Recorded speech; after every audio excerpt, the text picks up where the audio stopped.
തട്ടിപ്പ് കേസിലെ പ്രതി അനന്തകൃഷ്ണന്റെ ജാമ്യാപേക്ഷ മൂവാറ്റുപുഴ കോടതി ഇന്ന് പരിഗണിക്കും. രാഷ്ട്രീയക്കാർ ഉൾപ്പെടെ പ്രമുഖർ ഉൾപ്പെട്ട കേസായതിനാൽ തന്റെ ജീവന ഭീഷണിയുണ്ടെന്നും സംരക്ഷണം വേണമെന്നുമാണ് അനന്തു ഇന്നലെ കോടതിയിൽ ആവശ്യപ്പെട്ടത്. കോടതി ഈ കാര്യം പരിഗണിക്കുകയും ചെയ്തിട്ടുണ്ട്. അപ്പോൾ ജാമ്യാപേക്ഷയെ ശക്തമായി എതിർക്കാനാണ് ഇന്ന് പ്രോസിക്യൂഷൻ തീരുമാനിച്ചിരിക്കുന്നത്. ഇന്ന് ശക്തമായ വാദപ്രതിവാദം ഉണ്ടാകും കോടതിയിൽ നിന്നുള്ള കാര്യത്തിൽ സംശയമില്ല. അതെ, അതിന്റെ കൂടുതൽ വിവരങ്ങളുമായി ശ്യാംകുമാറാണ് നമുക്കൊപ്പം കൊച്ചിയിൽ നിന്ന് ചേരുന്നത്. Shyam, good morning. ശ്യാം, നമ്മുടെ ടീമിനൊക്കെ തന്നെ, ഈ വാർത്ത ഫോളോ ചെയ്യുന്ന ടീമിനൊക്കെ തന്നെ വലിയ തിരക്കേറിയ ദിവസങ്ങളാണ് ഇപ്പോൾ. ശ്യാം തന്നെ ഓരോ ദിവസവും പറയാറുണ്ട്, ഇത് ഓരോ ദിവസവും എത്ര കോൾസാണ് വീണ്ടും വന്നുകൊണ്ടിരിക്കുന്നത്. ഒരുപാട് പേർ പരാതികളുമായി ഇപ്പോഴും വരുമ്പോഴാണ് അനന്തകൃഷ്ണന്റെ ജാമ്യാപേക്ഷ ഇന്ന് കോടതിയിൽ പരിഗണിക്കാനിരിക്കുന്നത്. ശക്തമായി തന്നെ പ്രോസിക്യൂഷൻ എന്തെല്ലാം വാദങ്ങൾ നിരത്തിയാകും പ്രോസിക്യൂഷൻ ഇതിനെ എതിർക്കുക?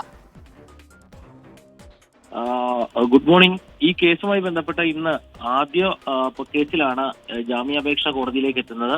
ഇന്നലെ ഈ കേസ് പരിഗണിച്ചപ്പോഴാണ് കോടതിയിൽ വെച്ച് പ്രതി പറഞ്ഞത് രാഷ്ട്രീയക്കാർക്കും ഉദ്യോഗസ്ഥർക്കും പങ്കുള്ള കേസാണ്, തന്റെ ജീവന് ഭീഷണിയുണ്ട്, അതിനാൽ കോടതി സംരക്ഷണം നൽകണമെന്നുള്ളതായിരുന്നു പ്രതി കോടതിയിൽ ആവശ്യപ്പെട്ടത്. കോടതി ഇത് അനുവദിക്കുകയും ചെയ്തു. അതിന്റെ തൊട്ടടുത്ത ദിവസമാണ് ഈ ജാമ്യ അപേക്ഷ കോടതിയുടെ മുന്നിലേക്ക് എത്തുന്നത്.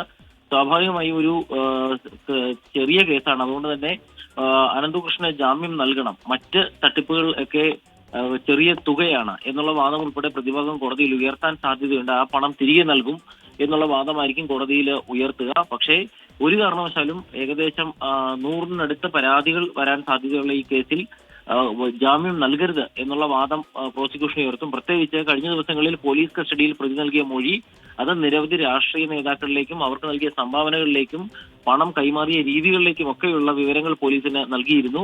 ആ മൊഴികളുടെ അടിസ്ഥാനത്തിൽ പ്രതിക്ക് ജാമ്യം നൽകിയാൽ മറ്റ് കേസന്വേഷണത്തെയൊക്കെ ബാധിക്കുമെന്നുള്ളതാകും പ്രോസിക്യൂഷന്റെ വാദം. പ്രത്യേകിച്ച് ഈ കേസന്വേഷണം ക്രൈംബ്രാഞ്ച് ഏറ്റെടുത്ത സാഹചര്യത്തിൽ അവരുടെ കൂടി അഭിപ്രായം പ്രോസിക്യൂഷന് തേടേണ്ടിയിരിക്കുന്നു. ഏതായാലും ഇന്ന് പ്രതിക്ക് ജാമ്യം ലഭിക്കാനുള്ള സാധ്യതകൾ വളരെ കുറവാണ്. പ്രത്യേകിച്ച് കോടതി ഈ വിഷയത്തിൽ പോലീസിന്റെ റിപ്പോർട്ട് തേടുകയാണെങ്കിൽ ഈ കേസ് മറ്റൊരു ദിവസത്തേക്ക് മാറ്റിവെക്കാനുള്ള സാധ്യതയാണുള്ളത്. രാവിലെ 11 മണിയോടുകൂടി മൂവാറ്റുപുഴ 1ാം ക്ലാസ് മജിസ്ട്രേറ്റ് കോടതിയാകും ഈ കേസ് പരിഗണിക്കുക. ശരി, ശ്യാംകുമാറാണ് വിവരങ്ങൾ നൽകിയത്. ശ്യാമിന് ഇന്ന് വളരെ തിരക്കുള്ളൊരു ദിവസമുള്ളത് ആണ് എന്നുള്ള കാര്യത്തിൽ സംശയമൊന്നുമില്ല.